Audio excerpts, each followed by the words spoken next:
Շնորհակալություն Այսօր հրատարակից ինչ ակնկալիքներ ունեք, Եկեք ես կանխատեսումներ չանեմ, որովհետև անկախ տնես դա կլինի բացասական թե դրական, կարծում եմ, որ դա կարող դիտարկել որպես դատարանի վրա հավելակ ճնշում, որպեսզի նման խնդիր չառաջանա։ Մարտի դաշտը դատական առումով իհարկե, մենք վստահում ենք մեր իրավաբաններին, փաստաբաններին, ովքեր իրենց պրոֆեսիոնալիզմով եւ գիտելիքներով կարող են ճիշտ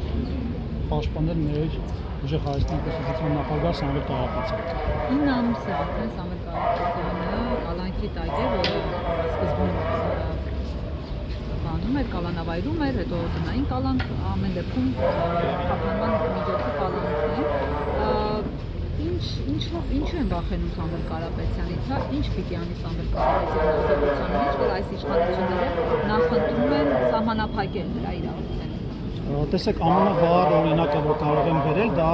վերջին տարիներում մեր ժողովրդի կողմից պարբերաբար պնդվող եւ առաջ քաշվող նոր ուժի եւ նոր քաղաքական ղեկավարի պահանջն է, ու սա ակնհայտ փաստ է, այսինքն ժողովուրդը տեսնելով, որ տարիներ շարունակ ցավոք սրտի մեր քաղաքական ուժերը չկարողացան բան փոխել, նոր ուժ են ցանկացել եւ Սամվել Կարապետյանի եւ հնարավորությունները եւ ազգային արժեքները այնքան բարձր են, որ կարող է անիվը այս մեր անկման եւ կործանման կանգնեցնել առնվազն։ Մենք գիտենք, որ դրանից հետո շատ ավելի ծանր աշխատանք է սպասվում, մենք չունենք այնպիսի հեշտ պատկերացումներ, որ իշխանության գալուց հետո 1-2 օրում ինչ-որ դրական մեծ փոփոխություններ են լինելու, բայց Սամվել Կարապետյանի ներուժը եւ հնարավորությունները նաեւ բանակցությունների առումով գիտելիքները այնքան բարձր են, որ այս իշխանությունը գիտակցում է, որ նախ ջրի երես են դուրս գալու իր կողմից կատարված ապօրինությունները, պայմանավորվածությունները, որոնք հակասում են մեր հայ ժողովրդի շահերին, եւ երկրորդով արդեն այս մարդը իր հնարավորություններով կարողանալու է ասել ոչ, ասել, որ դա մեր ժողովրդի ազգային շահերին դեմ է։ Մենք չենք համաձայն այս կամ այն պայմաններին կամ առաջարկություններին, հետեւաբար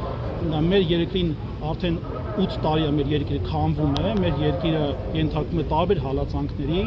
տարբեր ոլորտներով եւ այն իրավիճակը, որ հիմա մենք ունենք, պարզապես անընդունելի է։ Նիկոլ Փաշինյանը Եվրախորհրդի ամբիոնից բողոքեց աշխատանքներից, եկեղեցուց, հոգեբաններից, ընդդիմադիրներից, հնարավոր անհնար ամեն ինչից։ Ինչն էր իր մոտիվացիան, ուզում էր աջակցություն ստանալ միջազգային եկեղեցու դեմ արշավանքների համար, ինչն է խնդիրը։ Ես կարող եմ այսպես եմ ընկալում այդ հարցի պատասխանը, տեսեք, նախ եւ առաջ գիտենք, որ շատ ինչ ճնշում էր եղել դրսից եկեղեցու մասով, մենք նույնպես մասնակցել ենք ԱՄՆ-ում միջոցառմանը, որտեղ ներկայացվել է ճնշումները մեր եկեղեցու նկատմամբ, արդեն կա, քանի ամիս է արդեն կա այդ ճնշումը, միջազգային ճնշումը Նիկոլ Փաշինյանի կառավարության նկատմամբ, որ դա ուղղակի չի տեղավորվում մարդկային բանականության մեջ եւ կարծում եմ, որ այդտեղի ելույթը նաեւ փորձեր բալանսավորելու այն ճնշումները, որոնք որ կան դրսից, այսինքն էլի հերթական մեղավորը ինքը չի, առաջի պատասխանատուն ինքը չի, ու ինչ որ երկրորդ, երրորդ կամ չորրորդ մարդը։ Պարզ է, որ Նիկոլ Փաշինյանի թիրախները եւ արշավանքը պայմանավորված է միայն ազգային արժեքներով։ Մենք լավ հիշում ենք, 18 թվականից մինչև 26 թվական տարբեր եւ պատերազմ բերելու իրավիճակը եւ տարածքների հանձնումը եւ առհասարակ արժեքային համակարգի զեղչումը Հայաստանի Հանրապետությունում։ Հետևաբար ձեր կողմից մատնանշված հարցը կարծում դրան է պայմանավորված։